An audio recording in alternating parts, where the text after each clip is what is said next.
গুনে গুনে 4টি অপরাধের কারণে অধ্যাপক ডক্টর মোহাম্মদ ইউনূস সহ তার নেতৃত্বাধীন সরকারে যারা উপদেষ্টা ছিলেন তাদের বিরুদ্ধে মামলা করার ঘোষণা দিয়েছেন ঢাকা বিশ্ববিদ্যালয়ের আইন বিভাগের অধ্যাপক শেখ হাফিজুর রহমান কার্জন। সম্প্রতি অনলাইন প্ল্যাটফর্মে অনুষ্ঠিত একটি অনুষ্ঠানে এই ঘোষণা দেন তিনি। মুক্তিযুদ্ধের পক্ষের শক্তি খ্যাত অধ্যাপক কার্জন বলেন, ইউনূস অ্যান্ড গংদের বিচার হওয়া উচিত কয়েকটি কারণে। একটি সংবিধান লঙ্ঘন, আরেকটি রাষ্ট্রীয় সার্বভৌমত্ব বিপন্ন করায় এবং ডক্টর ইউনূস ইউএসের সঙ্গে যেসব চুক্তি করেছে সেসব চ্যালেঞ্জ করে আরেকটি মামলা করা যেতে পারে। তিনি বলেন, আরেকটি মামলা আমি করব, সেটা হলো জাতির পিতা বঙ্গবন্ধু শেখ মুজিবুর রহমানের 32 নম্বরের বাড়ি ভাঙচুর নিয়ে। সেখানে যে দুষ্প্রাপ্য ডকুমেন্ট ছিল, যে সমস্ত এভিডেন্স ছিল, সেটি দেশি বিদেশি কার ইন্ধনে বারবার ভাঙা হলো এবং অন্তর্বর্তী সরকারের কারা ভেতর থেকে এটা হতে দিলেন, সেখানে পুলিশ সেনাবাহিনী কেন গেল না, সেটা নিয়ে একটা মামলা করব। 1.5 বছরে 133টি অধ্যাদেশ জারি করা হয়েছে উল্লেখ করে কার্জন বলেন, গত 18 মাসে 133টি অধ্যাদেশ জারি করা হয়েছে, যা অস্বাভাবিক বিষয়। এই সংক্রান্ত বিবিসির একটি প্রতিবেদনের কথা উল্লেখ করে তিনি বলেন, 133টি অধ্যাদেশের মধ্যে 132টি অধ্যাদেশই অনিশ্চয়তার মধ্যে পড়েছে। ঢাকা বিশ্ববিদ্যালয়ের প্রভাবশালী কোনো শিক্ষক যখন এমন হুঁশিয়ারি দেন, তখন বিষয়টি আর কম গুরুত্বপূর্ণ থাকে না। বিশেষ করে বিএনপি সরকারের মধ্যেও ইউনূস সরকার নিয়ে বেশ বিব্রত বোধ খেয়াল করা যাচ্ছে। প্রধান প্রসিকিউটর পদ থেকে বাদ দেওয়া হয়েছে তাজুল ইসলামকে, আওয়ামী লীগের রাষ্ট্রপতিকে নিজের করে নেয়া, কিংবা বাংলাদেশ ব্যাংকের গভর্নর পদ থেকে ইউনূসের নিয়োগকৃত ডক্টর আহসান এইচ মনসুরকে বিদায় করে দেওয়া, সবকিছুই যে একই সূত্রে গাঁথা সেটা পরিষ্কার। এই সুযোগে ডক্টর ইউনূসের প্রতি ক্ষোভ রাগটা ক্যাশ করে নিতে নতুন উদ্যমে মাঠে নেমেছে যেন আওয়ামী লীগ। প্রশ্ন হলো, সত্যিই কি ডক্টর ইউনূসকে মামলায় ফাঁসানো যাবে, কিংবা ইউনূস কি এমন কিছু করে গেছেন যার ফলে তাকে দেশদ্রোহী আখ্যা দিয়ে জেলে ভরে দেওয়া যাবে? দেশকে কেমন শাসন করেছেন আসলে ভদ্রলোক? বিশ্লেষণ কি বলে দেখা যাক। ডক্টর ইউনূস যখন অন্তর্বর্তীকালীন সরকারের দায়িত্ব নেন, তখন দেশের মানুষের প্রত্যাশা ছিল পাহাড় সম। ছাত্র জনতার গণ অভ্যুত্থানের পর একজন নোবেল জয়ীকে ত্রাণকর্তা হিসেবে দেখেছিল সবাই। কিন্তু গত 18 মাসের শাসনকালের ময়না তদন্ত করতে গেলে দেখা যায় চিত্রটা বেশ হতাশাজনক। দেশ পরিচালনার ক্ষেত্রে ইউনূসের নিজের একচ্ছত্র আধিপত্য এবং স্বেচ্ছাচারিতার অভিযোগ এখন প্রবল। খোদ রাষ্ট্রপতি মোহাম্মদ শাহাবুদ্দিন সম্প্রতি একান্ত সাক্ষাৎকারে বোমা ফাটিয়েছেন। তিনি জানিয়েছেন, ডক্টর ইউনূস দেশে ফেরার পর বিমানবন্দরে বসেই 3 বাহিনীর প্রধানদের সঙ্গে বসে নিজের ইচ্ছে মতো উপদেষ্টাদের খসড়া তালিকায় কাটছাঁট করেছিলেন। নিজের পছন্দের এনজিও কর্মীদের ঢুকিয়েছিলেন সেই তালিকায় এবং বাদ দিয়েছিলেন অনেককে। শুধু তাই নয়, ইউনূস সরকারের পুরোটা সময় বঙ্গভবনে রাষ্ট্রপতি এক প্রকার অদৃশ্য কারাগারে বন্দী ছিলেন বলেও অভিযোগ রয়েছে।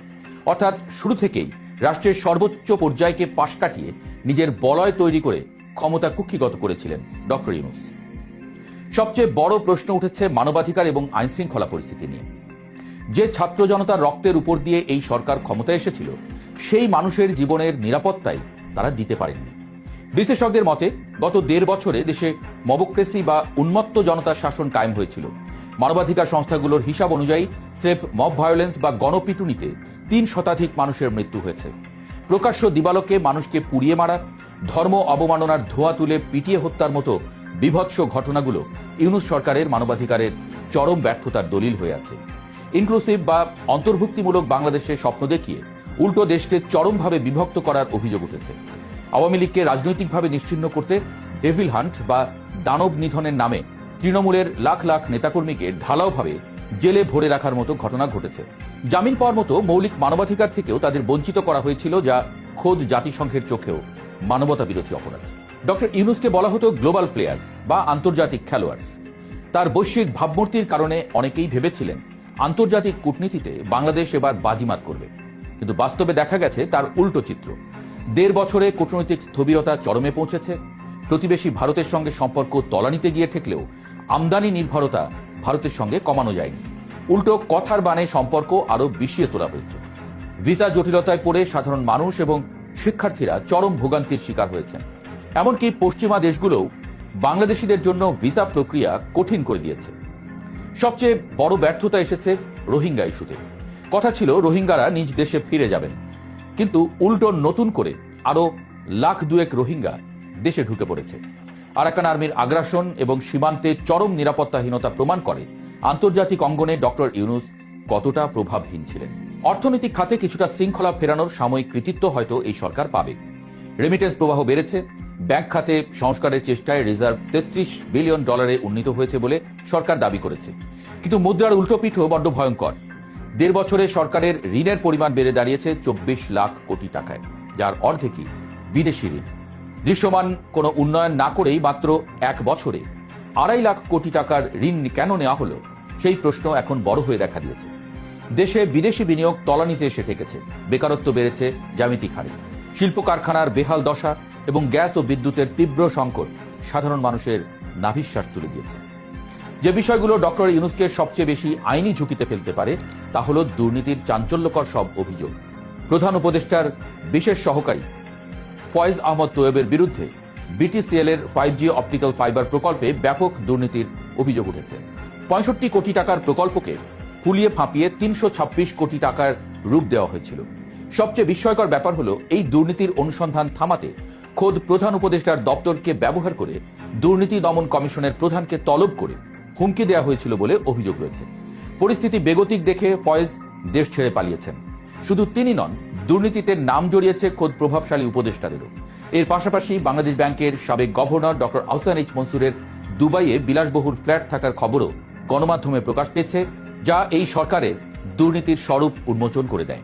সব মিলিয়ে ডক্টর ইউনূসের 1.5 বছরের শাসনামলকে বিশ্লেষকরা 10-এ মাত্র 3 নম্বর দিচ্ছেন, অর্থাৎ 5 নম্বরও না। যিনি এসেছিলেন দেশের ত্রাতা হয়ে, তিনি বিদায় নিচ্ছেন একরাশ প্রশ্ন আর বিতর্ক সঙ্গী করে। সাংবিধানিক লঙ্ঘন, রাষ্ট্রীয় সার্বভৌমত্ব বিপন্ন করা এবং মার্কিন যুক্তরাষ্ট্রের সঙ্গে সম্পাদিত বিতর্কিত চুক্তিগুলো নিয়ে এখন যে মামলার প্রস্তুতি চলছে তা নিছক রাজনৈতিক বাগাড়ম্বর নয়। বিগত 18 মাসে ঘটে যাওয়া গুম, হত্যা, মব ভায়োলেন্স, সীমাহীন দুর্নীতি এবং বিচারহীনতা সংস্কৃতির একটি যৌক্তিক আইনি পরিণতি হিসেবে দেখছেন অনেকে। আওয়ামী লীগ এবং তাদের সমমনারা এখন সেই পুঞ্জীভূত ক্ষোভকেই আইনি লড়াইয়ের ময়দানে নিয়ে আসতে চাইছেন। ডক্টর ইউনূস সত্যি এসব মামলায় ফেঁসে যাবেন কিনা, নাকি তার বৈশ্বিক প্রভাব তাকে রক্ষা করবে, তার উত্তর হয়তো সময়ের কাছেই তোলা রইল। তবে সবার কাছে গ্রহণযোগ্য ব্যক্তি থেকে তিনি এখন দেশের ইতিহাসের অন্যতম বিতর্কিত এক চরিত্রে পরিণত হলেন কিনা, এমন প্রশ্নই আসছে নানা মহল থেকে।